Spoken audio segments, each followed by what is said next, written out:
There's a place that I know, it's where all the sunshine goes, the brightest spot along the Highway 1, a city where you always know someone. Hey, hey, where's it at? Hey, hey, hey, Medicine Hat.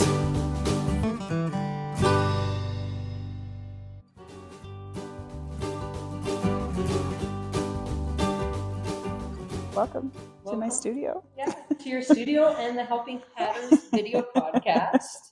And I'm sitting with Corey Stodolka.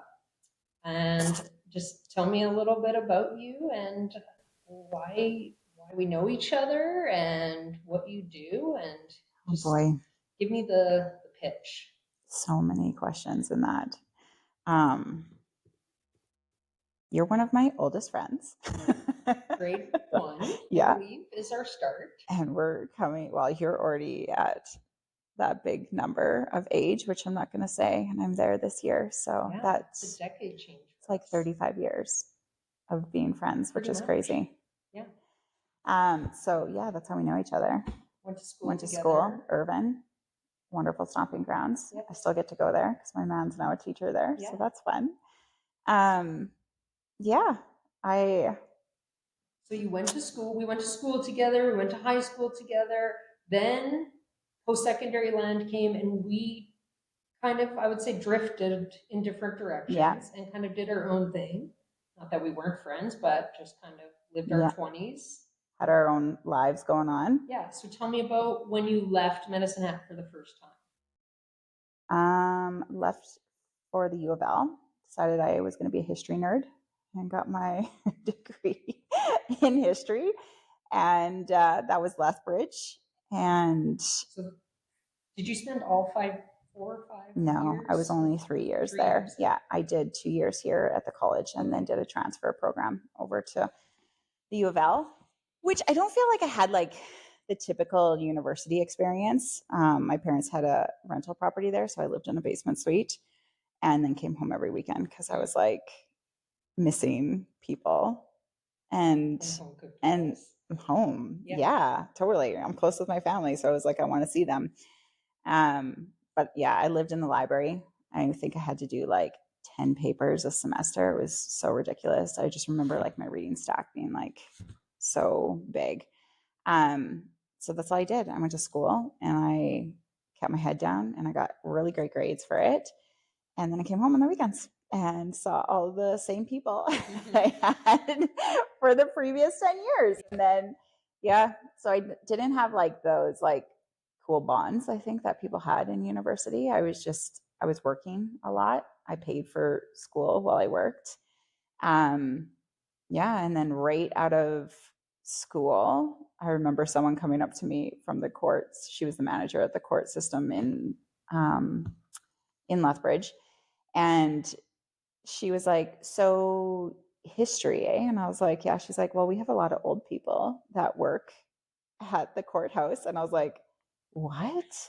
I'm so confused by it. She's like, yeah, we have a lot of old judges. There's a lot of history there. Do you want to come work for us? And I was like, sure. Interesting sales pitch, for sure. I was like, sounds good. But yeah, I had planned on getting my master's and becoming a historical consultant. That was really interesting for me. It still is. Like, I love like movies and checking out movies and making sure that they're like era specific and that the costumes are specific for that era. And like even teeth, like I'm always like, are their teeth too white? Because they wouldn't be that way. Right. But yeah, I love stuff like that. So I was thinking about getting hired on with like, whether it be movies or books or like, there's so many options that way. Yep. And I was going to head out to Ontario, get my master's and do that. And then I got engaged. Yes, the relationships help change our past, don't they? They really do. Yeah. And so then that sort of shot me on a different trajectory. Were you still in Calgary when you were? So that was Lethbridge. Oh, you were. Yeah. Okay. And then I came back to Medicine Hat. I worked for the court services here for 5 years and then took off to Calgary. and worked for court services at the Court of Appeal there. So I did like all 3 levels of court: provincial court, Queen's Bench at the time, now King's Bench. Yeah, and then Court of Appeal. It was So how long was 10, that role? almost About a 10 decade? years. Yeah. So a whole decade of court things. Yeah. And loved and loathed it, or what? It taught me a lot about myself and what was important for me. When I was in Calgary, I started coaching business with one of my colleagues that I worked with. We called it Me Inc. Incorporated, or Me Inc. And then it was CEO, which was collaborative.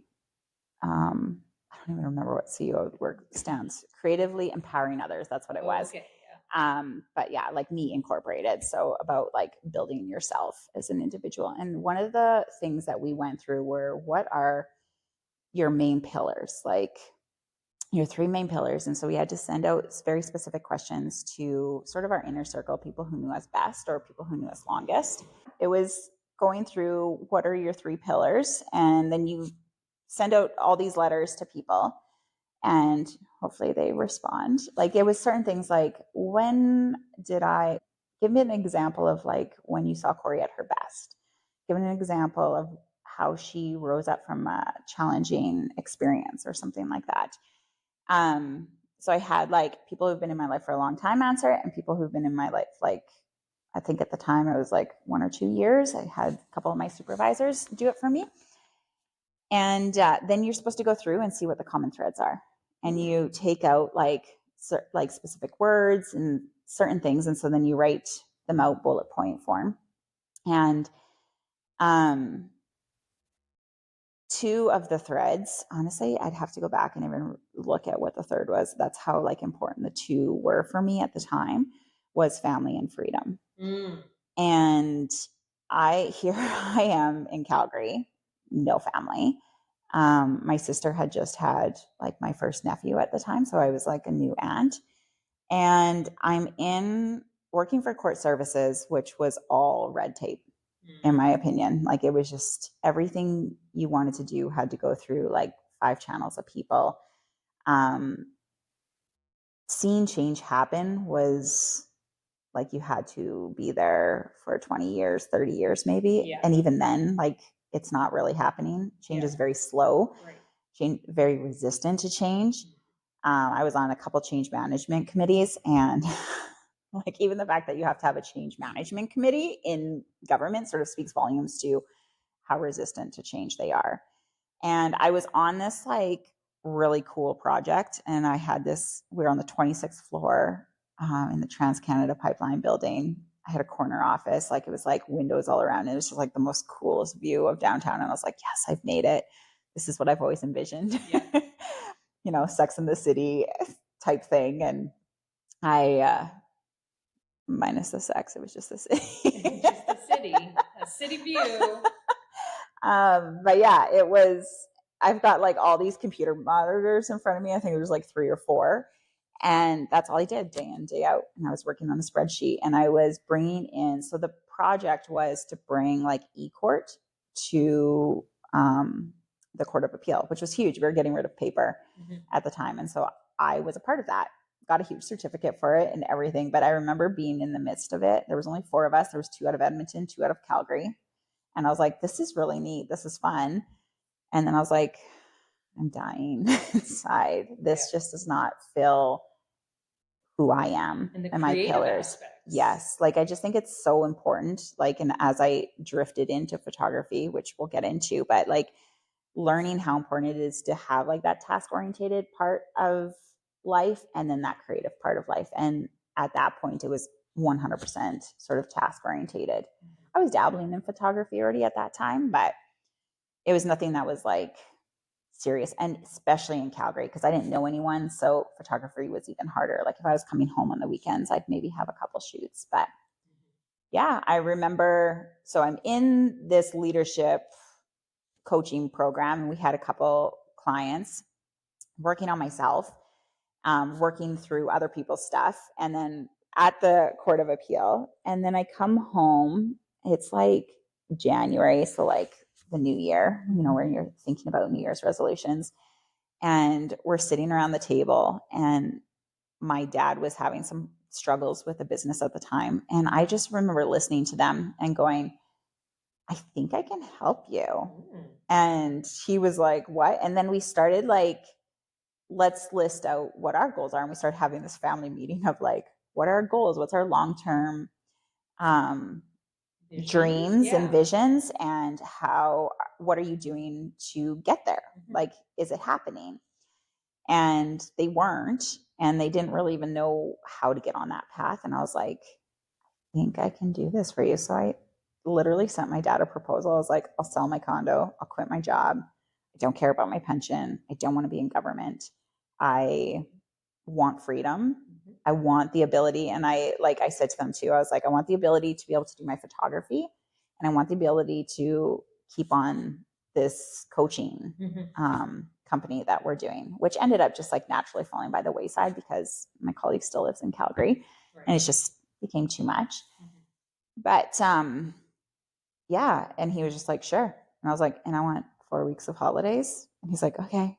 And I was like, and I want the same wage that I'm making now because this is my life. And he was like, okay. And I was like, wow, like, what else can I ask you for? can actually have freedom. Like, and then I was going to be working with family, which honestly was the most rewarding.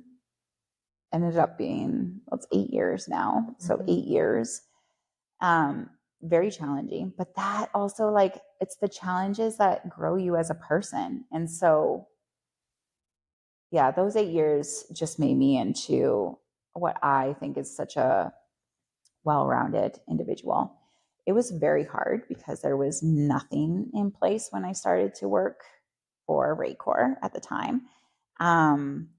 And so I literally had to create everything.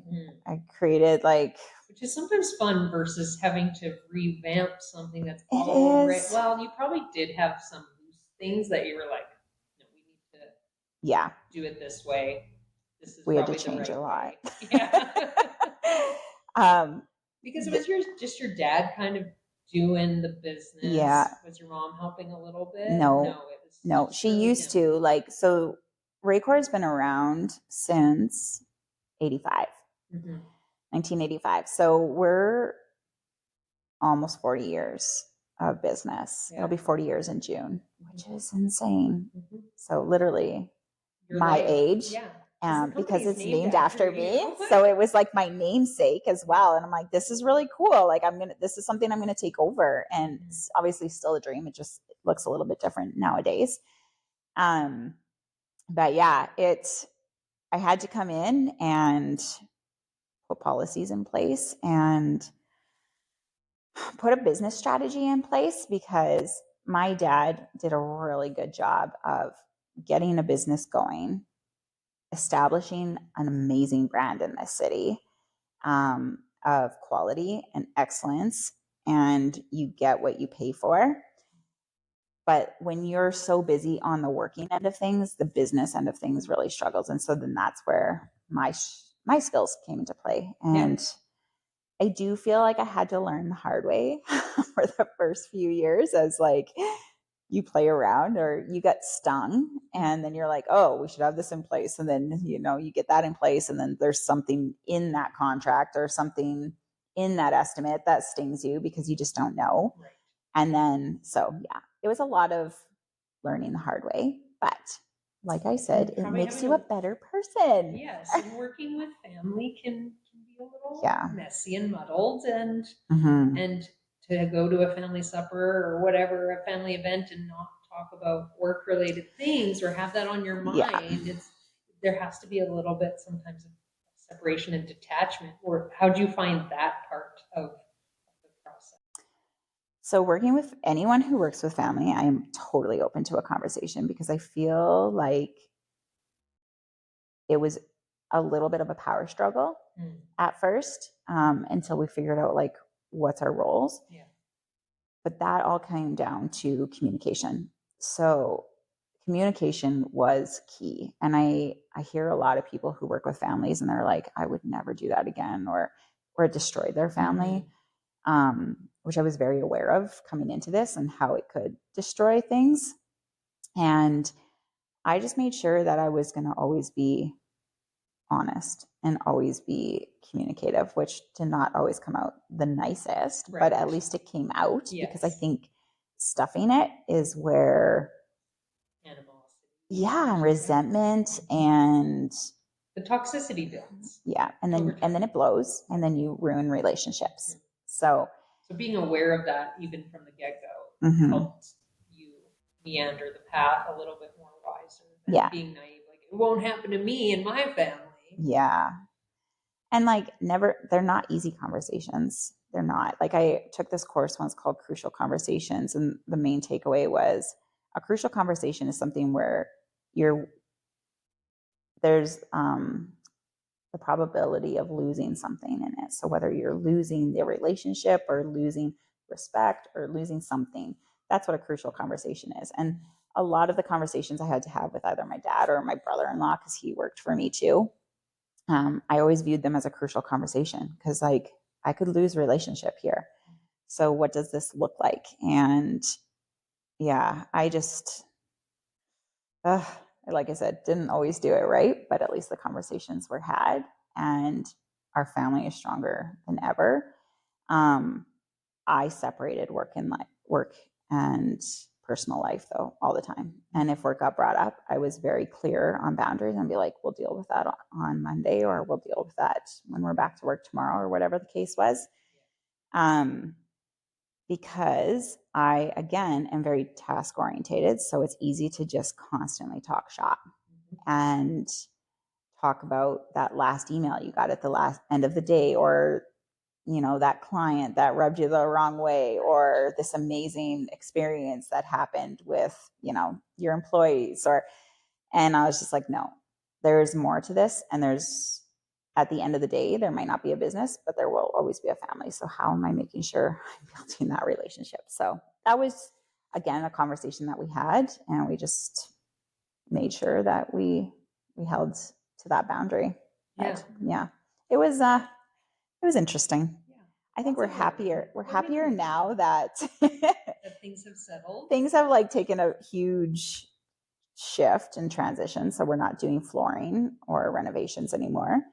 My dad does a bit on the side, but for the most part, like, I manage tenants now. So we rent out things, and it's like, when you're not having to, it's very passive, and we're just happier. We're all doing the thing that brings us joy. So my dad gets to be creative in his skill set and not necessarily have to worry about all this overhead and employees and stuff. I get to work in my passion and be a photographer and work with business owners. And my mom's doing her thing and working with her clients, and we're all still in the same building. So I'm still working with my family and seeing my family all the time, which is, I love. But just more in our own dream path. That's super cool. And you would have never predicted it. No. My prediction, and like all of this shifted last June, was that I would be taking over the business, and that I'd be running these construction crews and like growing the business. Like, we even talked about like moving a leg of the business into Saskatchewan. So like there was growth happening potentially. And then all of a sudden it was like we were sort of forced into like, okay, where do we see this going? Back to the vision board. Yeah, exactly. And is this still where our heart is at? And with the economy and coming out of COVID and parents nearing retirement age, that too, slowing down a bit and enjoying being grandparents. It was, it sort of just made us go, let's enjoy life a little bit more and not have to grind so hard. I think that was the main thing. And get back into that freedom, because once it starts to take over your life, anything can, right? But in a bit more of a negative, stressful way. So here we are. And living your best life. Mom of 2. Partner to a teacher. That's blessing to you. Not an easy gig. and a farmer. And So a we're in the farmer. midst of harvest right now. So you have to understand I'm like single parenting is what it sort of feels like Yeah. most days. And like he comes home the odd day and helps, which is great. But Because your farm's a little bit of a drive from here. yeah. So yeah, it is like single parenting. And you have a baby and a toddler. Yeah. And that sounds busy. And like not a new business. I've been a photographer for 12 years now. Oh, yeah, 12 years. But I'm changing the direction of my business. So essentially it feels like it's in its infancy again. Right. I'm like, okay, let's start all over. Yeah, here we go. Here we go. But you love it. And I think you like rebranding and like toggling what you're doing. So photography is the general umbrella that you enjoy.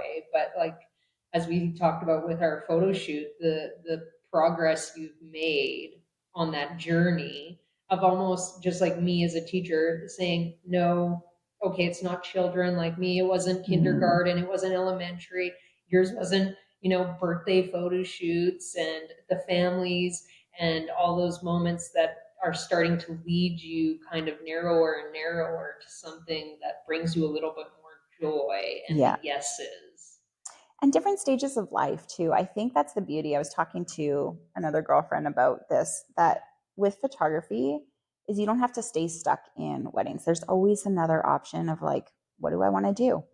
I think like maybe teaching is a little bit that way. Okay, I want to teach a different subject or a different age group. And so then it's a whole new challenge on top of it. And I've sort of seen that with photography and my certain life stages, because all of a sudden, I get pregnant. I'm like, oh, maternity shoots are just like, wow, these are necessary, Yeah. like so important. And so then I'm like, I need to do more of these shoots. And then it's, even families were so daunting to me, like early on in my career. And now I'm like, yeah, this is amazing. And I know how to deal with children and I know how to get their attention, or I know how to just capture those real life moments. And that's what we want.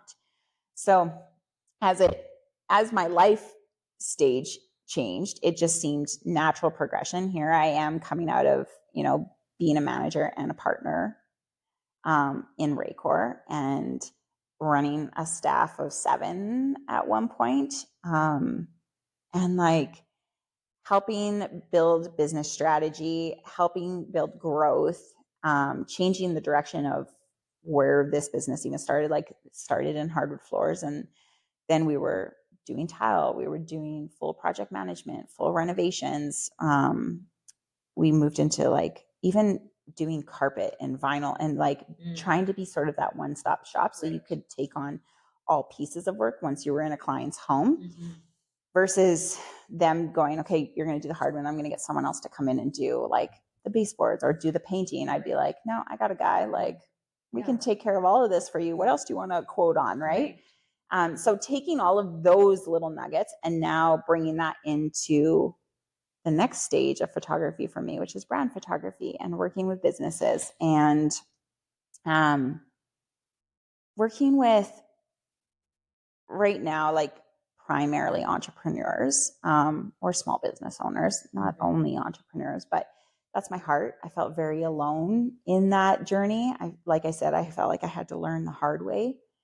Well, you're paving your own path, you feel. Like yes, other people you are doing it. It can't be the exact same. There Yeah. can't be the same playbook necessarily. Like, yes, there's some certain components that are similar, but there's also a varying type of businesses that, and we won't even get into that discussion about types of businesses you can end up operating under. But it's daunting, and you wish there was an easy how-to manual guide. I know I do. And that would have made life easier. My easy how-to manual guide was like, hitch your wagon to other entrepreneurs. You have to. Connections, big time. Yeah.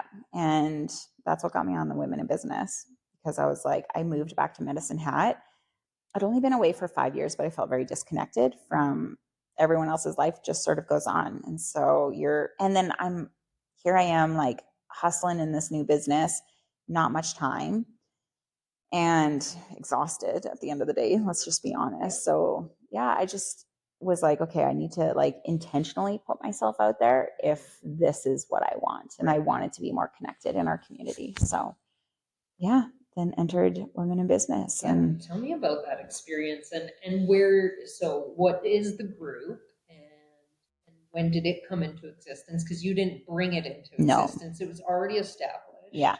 Even though I feel like you've helped put it on the map and make it quite well known.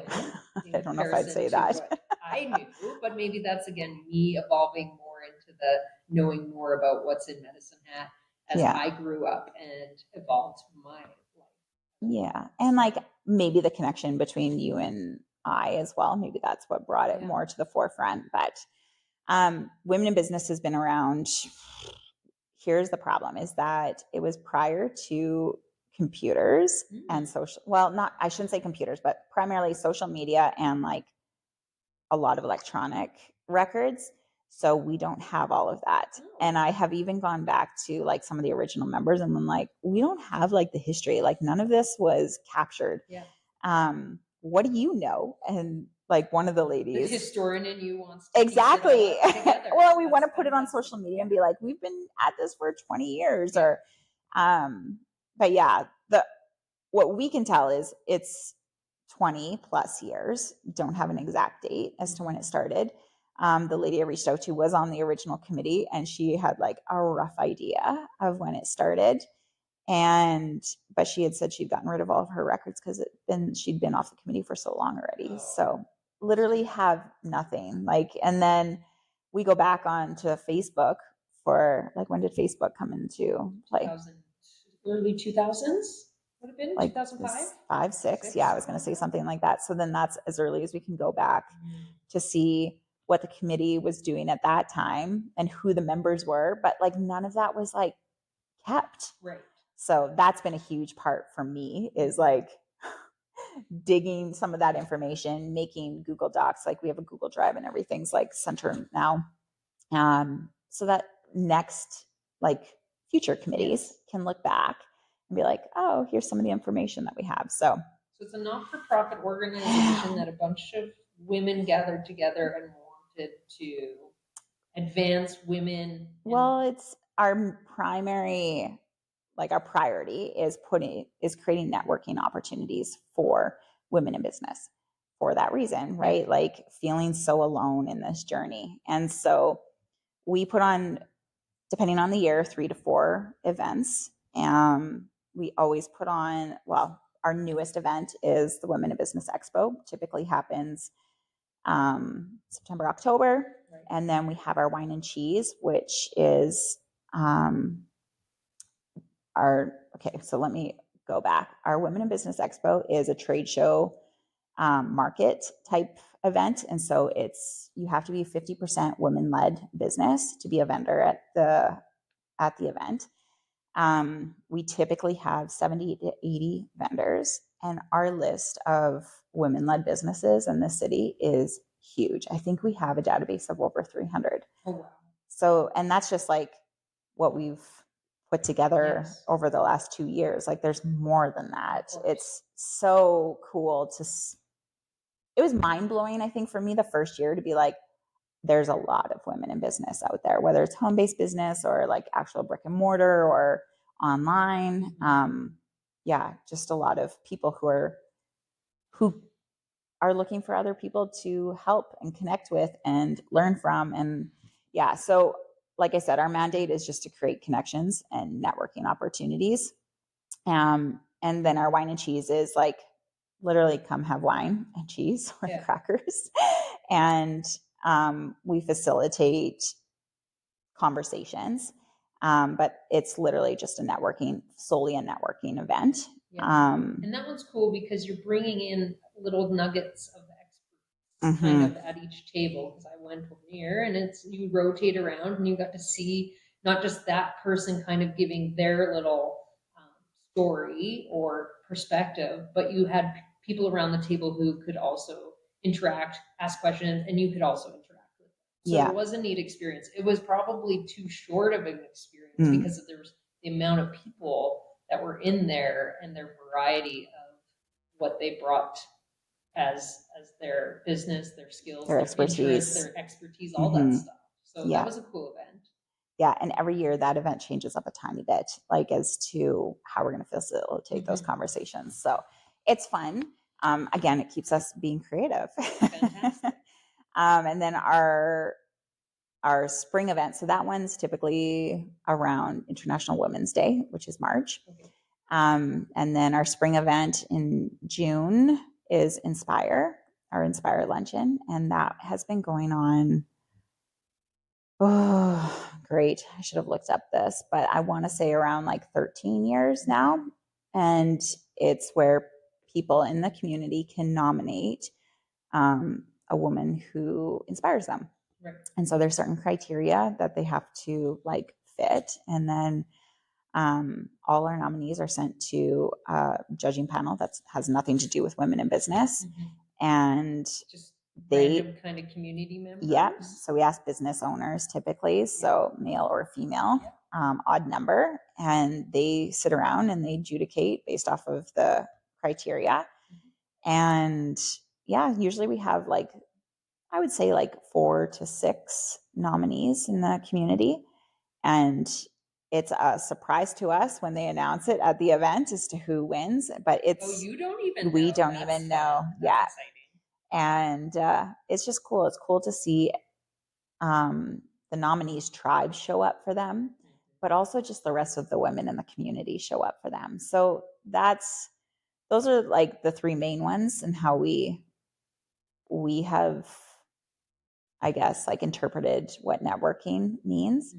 And then our 4th one on the odd year is Empowerment Day. It's in the midst of like becoming, it's changing up a little bit as we bring new blood onto the committee. It's like we get more ideas. And so that one, like historically, has been a speaker comes in, you go through some sort of like workshop type thing.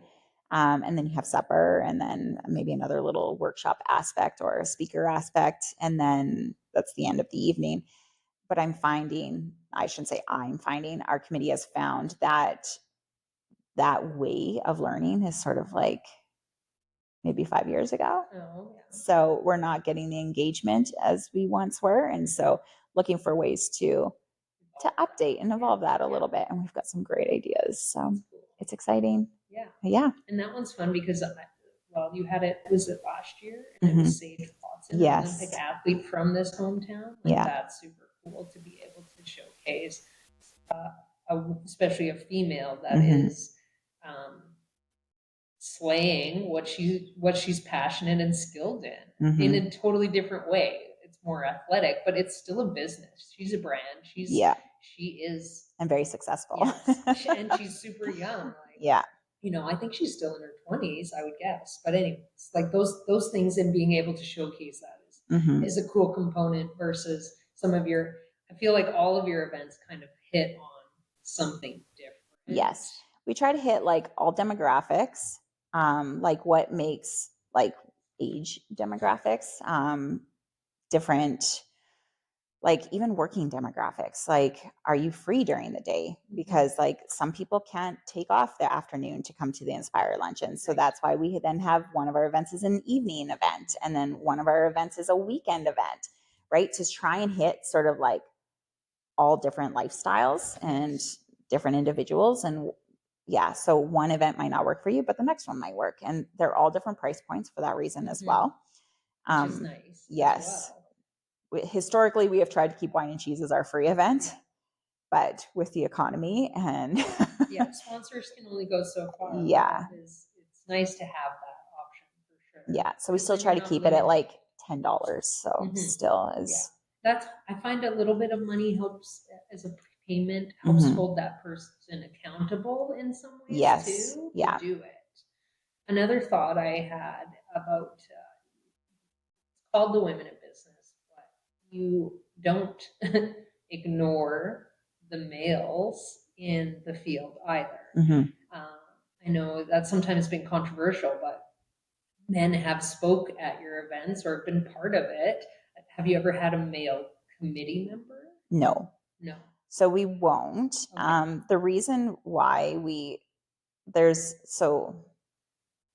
we have this conversation at the beginning of every year, like which events will we incorporate or allow men to come to and which ones won't we? Again, because every individual is different. So we want to create a safe place if some women don't feel safe having men in the room or are able to be vulnerable or able to make those connections if men are in the room. So we always have one event where it's like fairly exclusive. Yeah, fairly exclusive. But our belief is that we need men to support women in business. Or there's 50% men in Medicine Hat. We need you to come and buy our services or buy our products or cheer us on. Yeah.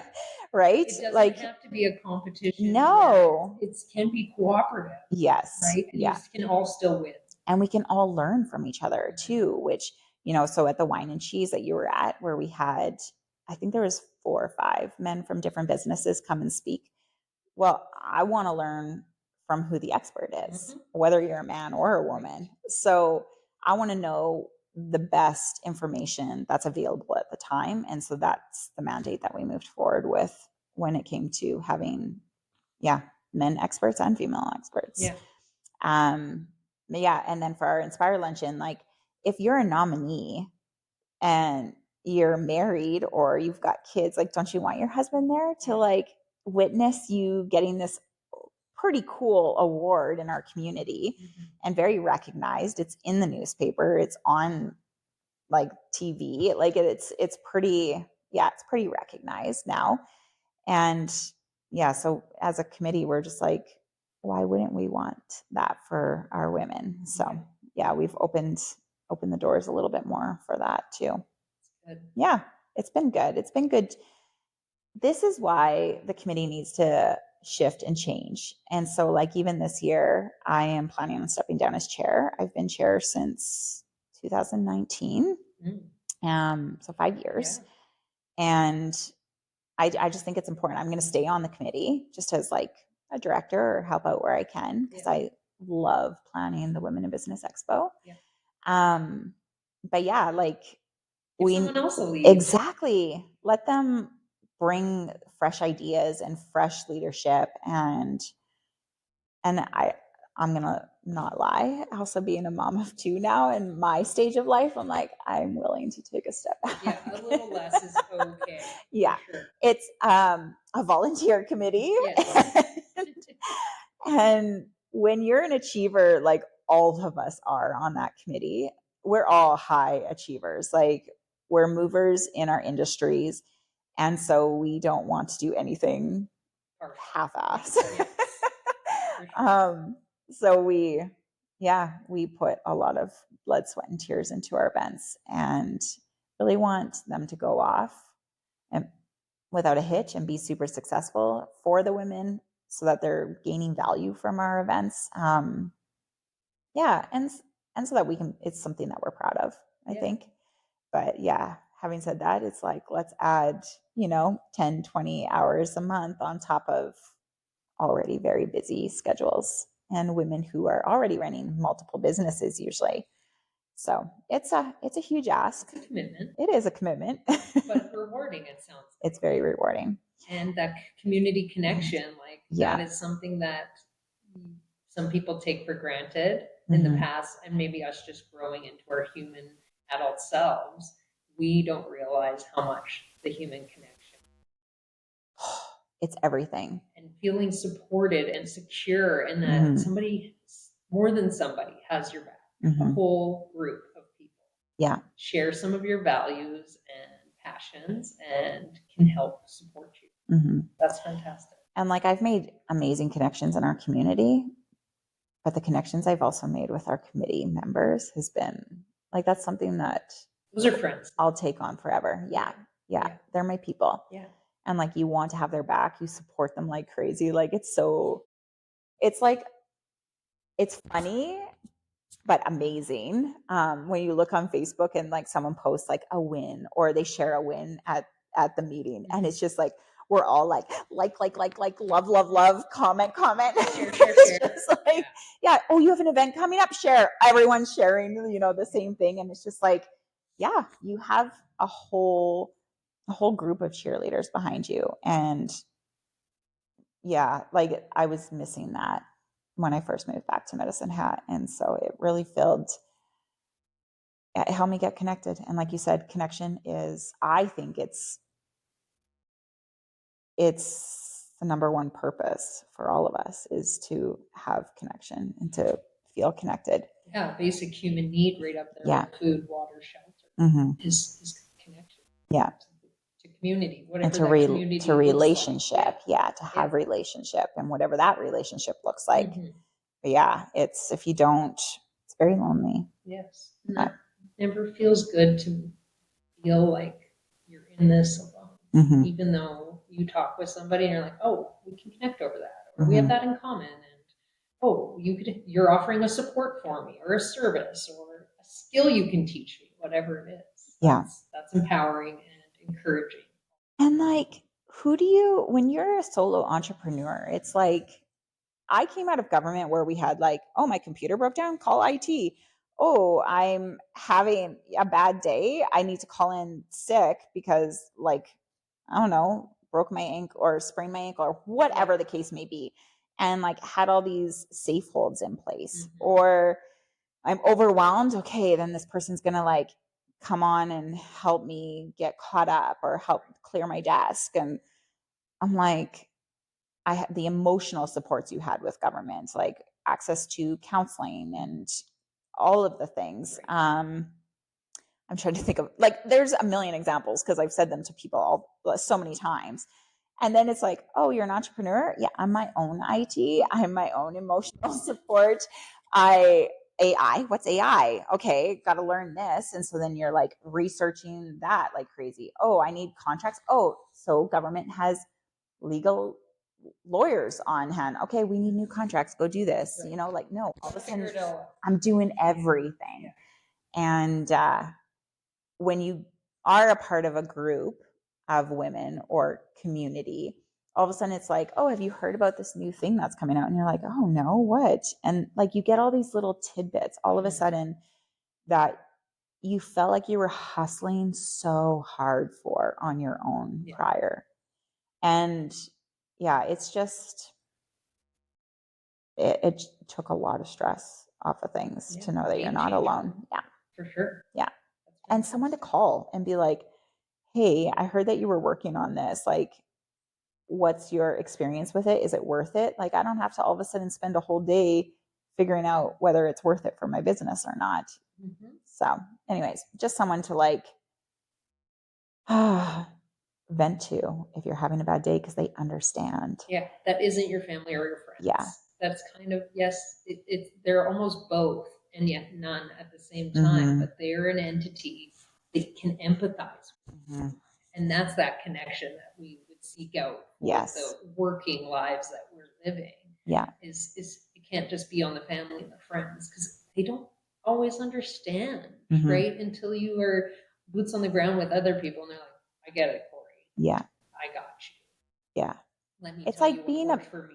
Like being a mom all of a sudden for the first time. I remember going to my sister and being like, I am sorry. I had no idea. Like, it's so easy. I thought I was so smart in giving all my wisdomly advice to you as to how you should raise your children or what you should do, all the shoulding, right? How we should on people. But yeah, until you're a parent, you don't get it. You don't know. And unless you're an entrepreneur, you don't get it. So you can go and I can talk to my friends who are still working in government and they don't quite understand what I do. Right. And so, yeah, having full circle, having women in business, it was a game changer for me. And also probably gave me the confidence to really jump into photography full time and not have to, rely on this other like secure business idea with Raycor. I don't know. Photography is still secure. I don't know why I'm saying that, but I don't know, maybe less like drawn out, like a perfect roadmap. Right. This is a little bit more like, okay, I have to create this myself. Your photography has followed me through most of my adulthood Mhm. and documented my evolution as a human being. And I love looking at the pictures, new and old, and the varying places we've done them. And I just think that you are definitely following, for one, your heart, but your passion. Mhm. And that shows up when you do your work. That creative part comes out, and we can get silly and fun and just let it flow Yeah. versus having to micromanage and try and perfect everything. I think that is where, for lack of a better word, where the money's at. That's where the Yes. happiness lies. That's where Yeah. success is for you and me and all the rest of the people. So Mhm. I think you've hit your next decade on a pretty great note, and you have a lot to look forward to and build on. And I love where that's going for you and the evolution of Corey and where you're going to go, but also the impact that what you've done already is going to make in helping future entrepreneurs, helping businesses brand themselves. And I'm sure you'll still do nuggets of weddings and the other little things as people might request. I just booked one yesterday. Yes, see? And still say yes to the things that fill you with joy. Yeah. And you do it so well. And I appreciate you, and not just as what you do for business, but as a friend. Thank you. I appreciate you too. So do you have any thoughts or questions to finish up? You can ask me anything too. I listened to your first podcast that you were on with Annie, and you talked about how each decade sort of has been another like learning. Chrysalis Yeah, opening, yeah, exactly. And gets sweeter and sweeter with time. I don't know. I just like, maybe I don't have a question. Maybe I have more of just a thought. And I just wanted to thank you for that, because that's sort of how I've gone through life. Is my 30s were the best, or my 20s were the best. And there's so many other people in my life who are like, oh, I'm turning 35. Like, this is the worst birthday, or dreading Right. turning 40, or Yeah. dreading turning 50. And I think that that's such an empowering conversation to be having with people about how it can keep getting sweeter and sweeter, because I truly believe that as well. And I love that there's someone else out there that views it this way, because I'm like, man, my 30th birthday was the best birthday I think I ever had. And I remember having girlfriends who were crying over it. And now I'm like, I'm 40 in a couple of months, and I'm like, I can't wait. I'm like, to me, every decade just means another reason to go on a big trip, right? Like, yeah. It's 40. We have to celebrate this. Right. And that I treat maybe now in looking back, it's like almost every decade rollover into that new time is like the New Year's resolution you talked about. But you get a whole new decade to brand yourself and redo the vision board, remake yourself, because you're in the driver's seat. And we're wiser at this point. Yes, like, it's more beautiful. Yeah. And learn from it and grow and expand, and also choose your yeses and be strong in your no's, and your values are more ingrained of what matters to you and what matters for you impacting outside of yourself. So that's kind of, you have to meander. We're quite selfish as we're young. Into the 30s is when we really start to, I think, evolve outside of ourselves. That's when we start building families and sacrificing a lot of time and energy to help others, whether it's our children, as teachers, our students, all the things.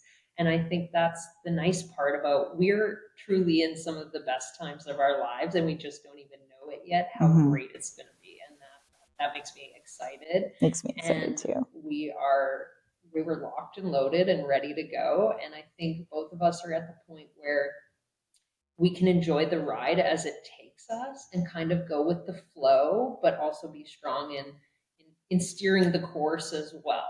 You know, not like letting it totally be free for all, but having those boundaries and limits, and also guideposts to make sure we just stay in the bumper, you know, stay in the lane, but still enjoy where it takes us. And the journey's going to be fun. Yeah. Already I'm like, I can't wait till 50. Like, what's 50 going to bring? Totally. And that's the exciting part about aging. Eventually, I think you learn to enjoy it. Mhm. Once I've noticed once now that I'm in the second half where it's more counting down than counting up. Yeah. Great. Hmm. Everything is peanuts now, and I am excited to embrace what new avenues and opportunities are ahead. Yeah. Because I can't even, just like you years ago, couldn't have imagined being here now. That's the exciting part for us, is where will we be in the future? It's, and we're both on a very similar journey. I think it's cool.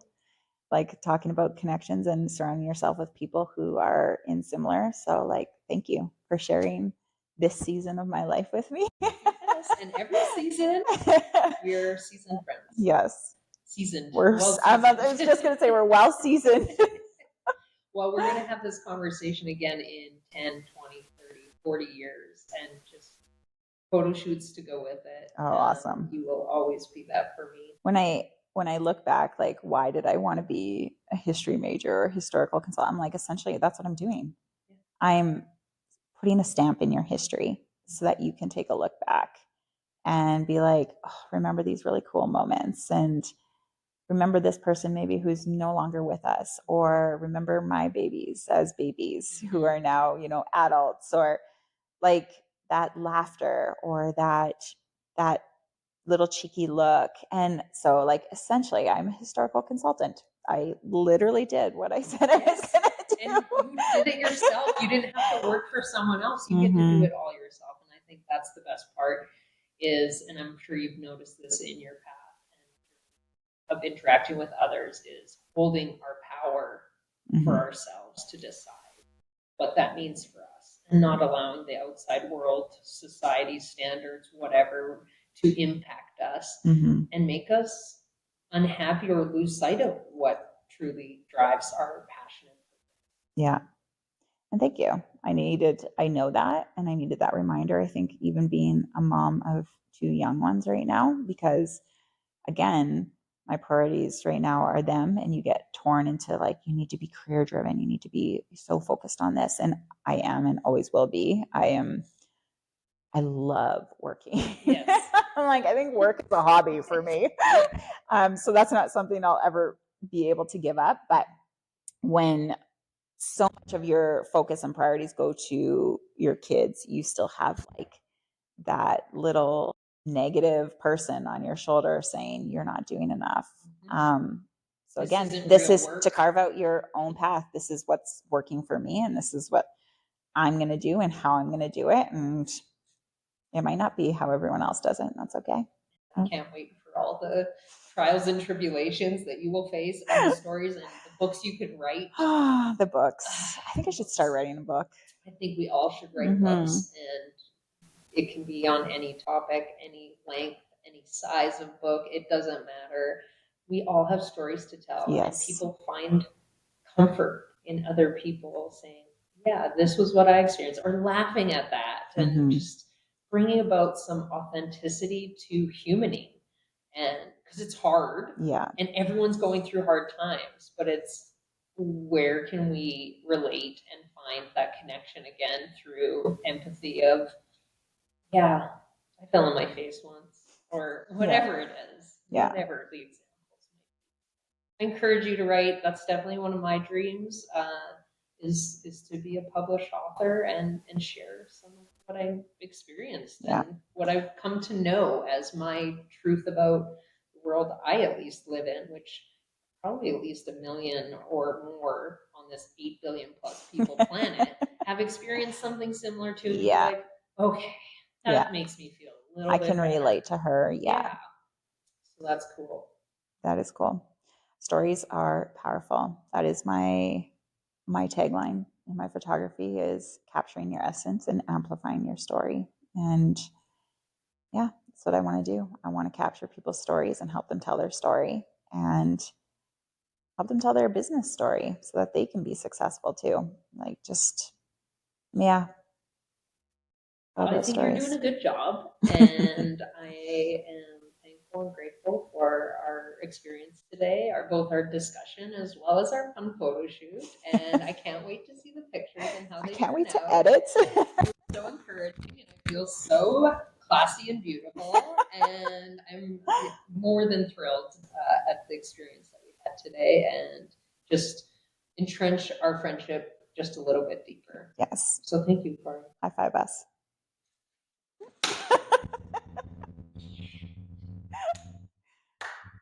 Good job. You're good at what you do.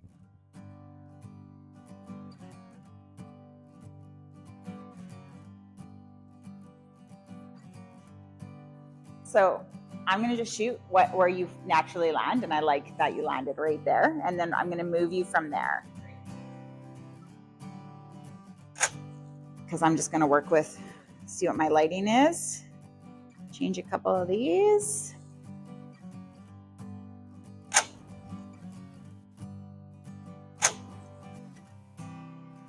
Oh, I love it. Okay, this is going to be me the whole time, switching up the lenses. This one is like really in your face, so we get the nice close up. Oh, gorgeous. Oh, I like that a lot. Okay, turn that way. Yeah. And then same, I just want you to, let's go through a bit of a motion. So like bringing our hands together and then just like a little bit of a turn over our shoulder. Okay. First stance. Yeah. So just like what's comfortable. So we'll do a couple things. And so it could just be like this, and then we're just turning. Yeah. So that, like you said, it's not stiff. It's a bit more natural. We'll do it a couple times. Okay. Okay. Oh, perfect. Come on, focus. There we go. So same thing. I want your body this way, and then we're going to turn with our bow tie. Okay. Yeah, exactly. I love it. Okay. Can we do that one more time? So you got to just keep getting different angles here. Yes. Oh, I love that. That's great. And then looking here while you're doing it. Yeah. And even looking back out the window there over your shoulder. Yes. Yeah. Right there. Oh, I like that. See, that's still sort of cutesy, but it's not like 2-year-old cutesy. Okay, I just want you to look down right there.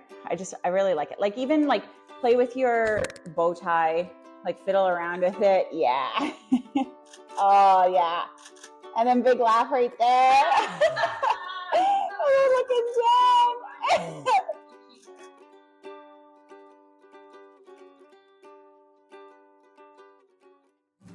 There's a place that I know.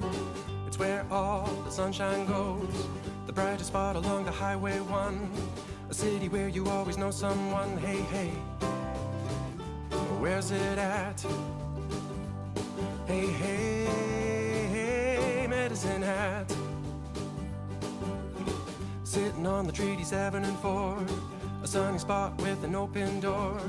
A running river with a few coolies. And the 88 Olympic teepee. Hey, hey, would you look at that? Hey, hey, hey, Medicine Hat. Oh, its roots run deep. The stomping ground of community. A sunny city where you always matter. We call it Hatters Helping Hatters. Medicine Hat.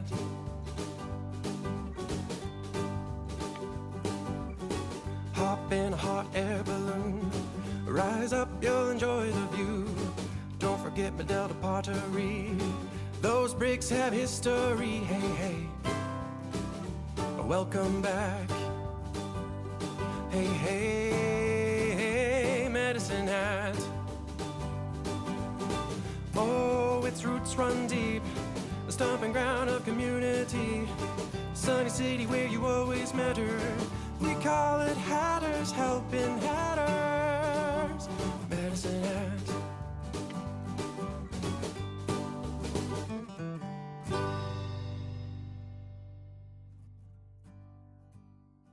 Helping Hatters was created, hosted, and produced by Misty Zanger and is a Mystified Productions podcast.